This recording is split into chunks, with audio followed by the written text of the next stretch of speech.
Metsloomad tunnevad ennast linnas üha mugavamalt, mõned rebase mammad on isegi jäädavalt linna kolinud ja oma pesakonnad siin ka ilmale toonud. Loomulikult ei tea seesugused uusasunikud metsaelust midagi ning peavad linnaruumi oma päris koduks.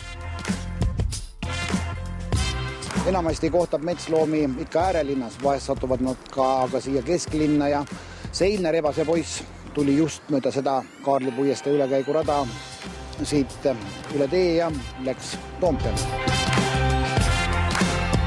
Kuidas Reinu Vader maja katusele sai, pole teada, aga seal ta oli. Rüütli tänaval maja number 28 katusel ringi luusimas. Samas majas asub reisibüroo, mille pea raamatupidaja rebast aknast nähes esialgu lausa ära ehmus.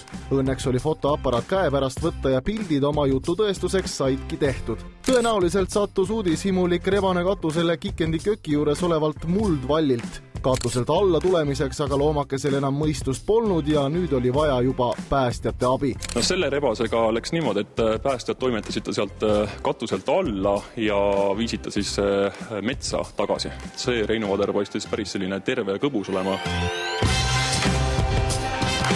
Linna eksinud või hädas loomad annavad päästjatele aina rohkem tööd. Vähemalt siin Tallinnas ja Harjumaal moodustavad need päästekutsed, mis on seotud lindude ja loomadega umbes ligemale 20% kõikidest väljakutsetest.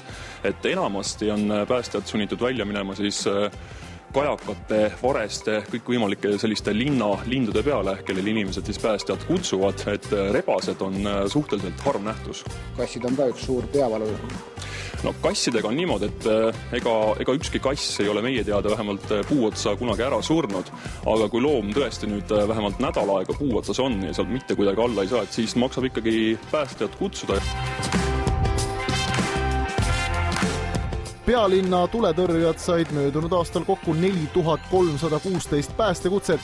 Neist lindude ja loomadega olid seotud 698. Tänavu on loomadega juhtumitele reageeritud juba üle 700 korra.